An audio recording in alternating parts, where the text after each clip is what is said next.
नमस्कार दोस्तों, इन्वायरो अकेडमी पे आप सभी का एक बार फिर बहुत बहुत स्वागत है। बच्चों, कल आप सभी लोगों का एग्ज़ाम था सेंट्रल पोल्यूशन कंट्रोल बोर्ड में साइंटिस्ट बी की पोस्ट के लिए। काफ़ी बैलेंस्ड पेपर देखने को मिला और एक बार फिर ये चीज़ बिल्कुल तय हो जाती है कि जो बच्चा यूजीसी नेट इन्वायरमेंटल साइंस का जो सिलेबस है उसको गंभीरता से अच्छे से कर लेता है, उसका इन्वायरमेंट साइंस में कोई भी कंपटीशन हो उसमें सिलेक्शन कोई नहीं रोक सकता। चाहे एनटीपीसी का हो, चाहे आपका सेंट्रल पोल्यूशन कंट्रोल बोर्ड या कोई भी पोल्यूशन कंट्रोल बोर्ड हो या किसी भी प्रकार का एग्ज़ाम आए। जैसा हाल ही में जो है आपका रिज़ल्ट आया है एनटीपीसी का, और जो है हमेशा की तरह हमारे स्टूडेंट जो है सिलेक्ट हुए। उसी तरीके से हमें पूरी पूरी उम्मीद है कि जैसे ही ये रिज़ल्ट आएगा आप में से जो है बहुत सारे बच्चे जो है रिटर्न एग्ज़ाम इसका क्लियर करेंगे। पेपर के बारे में बहुत सारे बच्चों की राय ये रही है कि पेपर जो है बहुत ही बैलेंस्ड बनाया गया था। पेपर जिस तरीके से बनाया गया था उससे आप जो है ये समझ सकते हैं कि अगर किसी बच्चे ने गहराईता से पढ़ा है, कोई भी बच्चा जो है बहुत ही डीपली अपना यूजीसी नेट के सिलेबस को करके गया होगा, उसका पेपर बहुत अच्छा हुआ होगा। अच्छी बात ये रही कि अभी आपका यूजीसी नेट का भी पेपर था, तो बच्चे सभी उसकी तैयारी में लगे हुए थे और वहीं से जो है मोस्टली क्वेश्चन आए हैं। और ये बात भी रही कि जैसे आजकल एनटीए जो है रैंडमली क्वेश्चन कर रहा है, वैसे जो है उसमें क्वेश्चन नहीं थे। 50 क्वेश्चन की अगर आप बात करें तो 50 क्वेश्चन में से 10 क्वेश्चन ऐसे थे जो थोड़े से बच्चों को दिक्कत जिन्होंने दी। रेस्ट ऑफ द 40 क्वेश्चन बिल्कुल जो है आपके common UGC net environmental science के सिलेबस से आए थे। अगर हम देखें तो हमने यूट्यूब पे भी एक वीडियो बनाया था, आप सभी लोगों ने देखा होगा। जिन बच्चों ने नहीं देखा होगा तो वो अभी भी देख सकते हैं। जो टॉपिक आपको बता दिए गए थे उन्हीं टॉपिक के आसपास आपको क्वेश्चन देखने को मिले हैं। जैसे कि एक आपका एनटीए का यूजीसी का भी फेवरेट टॉपिक रहा है आपका यूनिट कन्वर्जन पे, है ना। यूनिट कन्वर्जन पे ये जो पीपीएम से आपका माइक्रोग्राम पर मीटर क्यूब वाला जो कन्वर्जन है उस पे तो ये हमेशा जो है क्वेश्चन बनाते रहे हैं। इसके अलावा सॉलिड वेस्ट मैनेजमेंट पे जो क्वेश्चन थे वो बहुत ही असाधारण थे। वही डाइऑक्सिन एंड फ्यूरॉन हमेशा की तरह एनटीए में भी आता है, यहाँ भी आपको देखने को मिला। इसके अलावा जो है एयर से, वाटर से, टेक्निक से जो भी टॉपिक आपको हमने क्लियरली मेंशन किए थे वहीं से आपको क्वेश्चन देखने को मिले हैं। तो काफ़ी बच्चों का ये कहना है कि उनका जो है वो 35 से लेके 40 के बीच में जो है अपना क्वेश्चन करके आए हैं। मोस्टली बच्चे जो हैं इस बीच में जो है अपने क्वेश्चन करके आए हैं, क्योंकि नेगेटिव मार्किंग का एक फोबिया जो बेसिकली होना भी चाहिए वो भी बच्चों के मन में था। पेपर जो है बहुत ही सटीकता से बनाया गया था, कोई भी रैंडम क्वेश्चन नहीं था। हालांकि क्वेश्चन का जो बनाने का पैटर्न रहा वो इस प्रकार से था कि आपका जो महत्वपूर्ण क्वेश्चन आपके जो यूजीसी नेट में आते हैं वहाँ से कुछ स्टेटमेंट ली गई थी और कुछ स्टेटमेंट जो है अपने आप उन्होंने ऐड करके एक बहुत अच्छा क्वेश्चन फॉर्म किया था। जैसे कि अभी हमने आपको ये वाला क्वेश्चन बताया, इसके साथ साथ डाइऑक्सिन एंड फ्यूरोन का अभी एक क्वेश्चन हमने आपको बताया। फिर आपका SO2 के मेज़रमेंट पे एक क्वेश्चन बच्चों ने बताया कि था। एंड इसके अलावा जो है आप देखेंगे कि कुछ स्टेटमेंट डायरेक्टली PYQ से कॉपी पेस्ट की गई थी।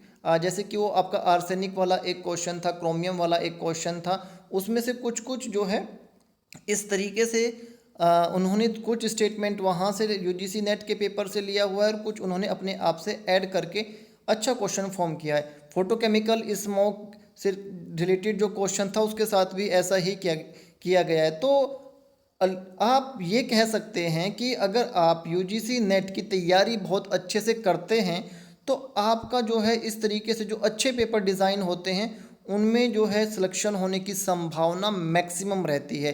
क्योंकि यूजीसी नेट का जो सिलेबस है वो इस तरीके से डिज़ाइन किया गया है, अगर आप उसको बहुत अच्छे से कर लेते हैं तो आप जो है इस टाइप के क्वेश्चन को सही कर पाएंगे। अभी के लिए अगर हम देखें तो 50 ही क्वेश्चन थे, बट 50 क्वेश्चन को बहुत ही डिस्क्रिप्टिव तरीके से जो है डिज़ाइन किया गया था। ऐसा नहीं है कि आप रैंडमली कुछ भी पढ़ लेंगे, कहीं से भी पढ़ लेंगे तो आप जो है उस क्वेश्चन को जो है समझ पाएंगे। अगर आपने सिलेबस को बहुत गंभीरता से पढ़ा है तो ही आप जो है स्टेटमेंट आप देखेंगे। हालांकि बहुत ही अच्छी स्टेटमेंट उन्होंने बनाई हुई थी। इवन जिसको यूनिट है ना, यूनिट का ज्ञान नहीं था, जैसे PM 2.5 वाला क्वेश्चन है ना, कितना आसान क्वेश्चन था, बट उसको बहुत ही उन्होंने एक सुंदर तरीके से और उस क्वेश्चन को डिज़ाइन किया था। तो 50 क्वेश्चन में से अगर आप कुछ क्वेश्चन 4 या 5 क्वेश्चन जो माइक्रोबायोलॉजी के थे उनको छोड़ दें और एक दो जो है आपका इस तरीके का क्वेश्चन बेसिकली था जो बिल्कुल आपके कॉमन लॉजिक पे बेस्ड था, है ना। जैसे कि वो पोल्यूशन कंट्रोल बोर्ड वाला एक बच्चे एग्ज़ाम में क्वेश्चन बता रहे थे, आया था कि पोल्यूशन कंट्रोल बोर्ड एक लैब जो है इस्टेब्लिश करती है जो एयर के लिए काम करती है। उसके 4 ऑप्शन थे कि कौन सा पैरामीटर वो नहीं चेक करेगा। उसमें बहुत सारे पैरामीटर थे और फीकल का भी एक ऑप्शन था इस तरीके से। तो वो क्वेश्चन सिंपली आपके लॉजिक पे बेस्ड था कि फीकल कहाँ पे हम चेक करते हैं, एयर में कौन कौन से जो है पैरामीटर चेक किए जाते हैं। और एक आपका जो सफ़र प्रोजेक्ट पे अभी हमने एक वीडियो भी बनाया था, आप लोगों ने देखा होगा, जिसमें हमने जो इंडेक्स के बारे में, एयर क्वालिटी इंडेक्स के बारे में था, तो वहाँ से भी एक क्वेश्चन जो था आपको मिल गया। तो ये जिस तरीके से पेपर बनाया गया है, सिलेबस जो बच्चे देख के एकदम से डर गए थे कि सिलेबस में जो है बहुत कुछ दे दिया गया है, बट उन्होंने किया वही कि आपका जो UGC नेट का क्वेश्चन है उसको थोड़े से अच्छे तरीके से दिया है। NTA क्या कर रहा है कि आजकल आपके सिलेबस से अलग अलग भी क्वेश्चन कुछ दे रहा है, बट ये झलक रहा था कि एक अच्छे इंस्टीट्यूट ने जो है पेपर बनाया है, जितनी रेपुटेशन है IITs की उसको बिल्कुल जो है उसी रेपुटेशन के अनुसार पेपर बनाया गया है। आप ये नहीं कह सकते कि पेपर बहुत आसान था। पेपर जो है लॉजिकली था, एक स्टैंडर्ड पेपर था। आसान पेपर, मुश्किल पेपर, ये तो डिपेंड करता है कि आपको कितना नॉलेज है, ठीक है। नॉलेज पे ही आपका जो है डिपेंड करता है। अभी भी जो है बहुत सारे बच्चे जो हैं जिन्हें अब बहुत अच्छे से जो नहीं पढ़े वो बोलेंगे कि पेपर मुश्किल था, है ना। हालांकि अब जो बच्चा बहुत अच्छे से पढ़ा है उसे पता है कि हाँ इस तरीके का जो हम क्वेश्चन देख चुके हैं, बट एक जो क्वेश्चन का स्टेटमेंट सेग्रीगेट करने का जो प्रोसेस है वो तभी आप कर पाएंगे जब आपको डीप में नॉलेज हो। इस प्रकार के जो वैकेंसीज आती रहेंगी भविष्य में भी, जिस तरीके से अभी काम चल रहा है, और ये भी सुनने में आ रहा है कि बहुत जल्दी जो है हर कॉलेज कैडर में आपका जो EVS है, जैसे कि अब फिर से जो आपकी नेशनल एजुकेशन पॉलिसी 2020 अभी से जो लागू होगा, उसके बाद में जो है स्पेसिफिकली सभी कॉलेज से जो है और वर्कलोड जो है मंगाया जा रहा है कि EVS के लिए कौन सा आपका टीचर है। अगर उसमें यह है कि आपके पास में, आपके कॉलेज के पास में जो है EVS की फैकल्टी नहीं है, कोई दूसरे डिपार्टमेंट से आप मंगा रहे हैं, तो स्पेसिफिकली एक ये लिस्ट मंगाई जा रही है कि एक जो है आपका teacher at least environmental science background से होना चाहिए आपकी पूरी जो है पूरे स्टाफ में, ठीक है। तो इस तरीके की जो चीज़ें हैं लगातार हो रही हैं, तो वैकेंसीज़ आने की जो है संभावनाएं जो है बिल्कुल बनी रहेगी। जैसे कि हमने बहुत दिन पहले ये अनाउंस किया था कि ये सुनने में आ रहा है कि भाई यहाँ पे वैकेंसी आ सकती हैं। तो देखिए कि ये सारे की सारी चीज़ें जो हैं हालांकि किसी के हाथ में नहीं है, गवर्नमेंट ने करना है, एजेंसीज़ ने करना है, बट बात यही है कि अगर कहीं पे कुछ भी तैयारी हो रही होती है तो इसका मतलब ये है कि वैकेंसीज़ जो है क्रिएट होती रहेंगी। तो ये एक पेपर जो बच्चों ने जिन्होंने पहली बार दिया है वो लगातार अपना पढ़ते रहिए, UGC नेट को बेस बनाइए, है ना।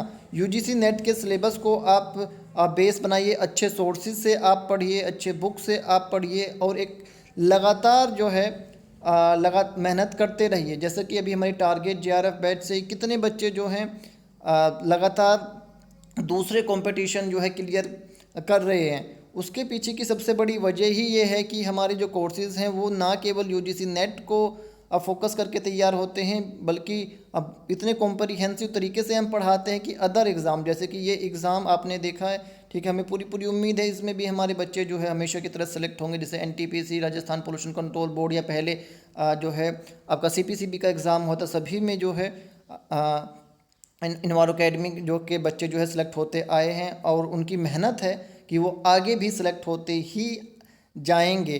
बट इसमें सबसे बड़ी बात ये है कि आपको रुकना नहीं है। एक एग्ज़ाम के बाद में आपको ऐसे नहीं बैठ जाना है कि हमारा तो जेआरएफ हो गया है, जेआरएफ के बाद भी आपको लगातार मेहनत करते रहना चाहिए। नेट वाला बच्चा लगातार मेहनत करता रहता है, जेआरएफ वाला बच्चा कहीं ना कहीं रुक जाता है। तो जेआरएफ के बाद भी आपको लगातार मेहनत करते ही रहना है।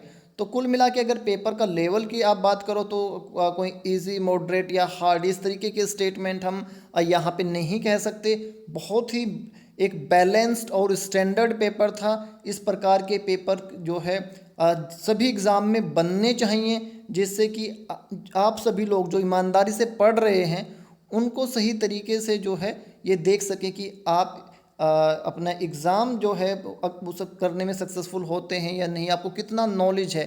रैंडमली पेपर डिज़ाइन करने में जो है बेसिकली जिस पेपर में नेगेटिव मार्किंग नहीं होती वहाँ पे लक एक फैक्टर आ जाता है। अगर रैंडमली पेपर बनते हैं, स्टैंडर्ड पेपर, एक standard paper with negative marking, इसमें जो है अल्टीमेटली आप ये कह सकते हैं कि हाँ आपका जो अल्टीमेटली जो सिलेक्शन इसमें जो मेरिट बनेगी वो बिल्कुल उसी अकॉर्डिंग बनेगी जिस तरीके से हमें जो है नॉलेज है। तो बच्चों अभी जो है आपका हरियाणा पोल्यूशन कंट्रोल बोर्ड का भी एग्ज़ाम है। जो बच्चे हरियाणा पोल्यूशन कंट्रोल बोर्ड का एग्ज़ाम दिए हैं, ठीक है, वो भी इस चीज़ के लिए तैयार रहें। अब हरियाणा पोल्यूशन कंट्रोल बोर्ड कैसे पेपर डिज़ाइन करता है ये तो एक अलग बात है। एनजीटी ने तो यही कहा है, एनजीटी के कहने पे ही आप लोगों ने देखा होगा कि एनजीटी का ऑर्डर आया था पोल्यूशन कंट्रोल बोर्ड को कि आप जो है जो इस भर्ती के मानक हैं उनके अनुसार पेपर बनाइए। रैंडमली आप जो है किसी भी अपने मानक से जो है अपने तरीके से जो है भर्ती नहीं निकाल सकते। उसके बाद से ही जो है इस बार जो पेपर लिया है, इस बार का पेपर आईआईटी को सौंप दिया गया था कि वो डिज़ाइन करेगी। इसी तरीके से जो है एनजीटी यही चाहता है कि पोल्यूशन कंट्रोल बोर्ड जैसे जितनी भी एजेंसीज़ हैं उन सभी में एक स्टैंडर्ड तरीके से जिस चीज़ की, जिस नॉलेज की, जिस एलिजिबिलिटी क्राइटेरिया की रिक्वायरमेंट है, उसी एलिजिबिलिटी क्राइटेरिया पे, उसी नॉलेज पे जो है भर्तियां की जाएं। तो आप जो है अपना सिलेबस यूजीसी नेट का उस पर फोकस रखिए, इसके रिज़ल्ट का इंतज़ार कीजिए। डेफिनेटली जो है आपका रिज़ल्ट आपकी जितना आपने किया है उसके अनुरूप ही आपको मिलेगा। रही बात इंटरव्यू की, तो वो एक बाद की बात है। अभी से कुछ बच्चे जो है रात मैसेज कर रहे थे कि सर इंटरव्यू में क्या पूछ सकते हैं, तो अभी के लिए तो आप रिलैक्स रहिए थोड़ा, ठीक है। तो आपके 2 एग्ज़ाम के रिज़ल्ट पेंडिंग हो गए हैं, एक एनटीए नेट जेआरएफ और दूसरा जो है आपका ये पोल्यूशन कंट्रोल बोर्ड का एग्ज़ाम। एक और मैं यहाँ पे आपको सुझाव देना चाहूँगा कि आप लोग जो है अपने जो सोर्सेज हैं उनको लिमिट में जो है रखिए और कन्फाइंड रखिए और स्टैंडर्ड उनका मेंटेन करके रखिए। उससे क्या है कि आपका जो पढ़ने का जो एफिशिएंसी है वो काफ़ी इंक्रीज़ हो जाएगा। और कहीं पे जो भी वैकेंसी आई 1 नंबर 2 3 4 ये मैटर नहीं करता है। अगर हमारे डिपार्टमेंट में, इन्वायरमेंटल साइंस के डिपार्टमेंट में कोई भी वैकेंसी आती है तो आपको उसका फॉर्म फिल ज़रूर करना चाहिए। तो बच्चों हमें पूरी उम्मीद है कि आप में से बहुत सारे बच्चे जो हैं रिटर्न क्लियर करेंगे। हमारी बेस्ट विशेज़ आप लोगों के साथ में हमेशा है, हमेशा रहेगी। God bless you, take care बच्चों, जियो।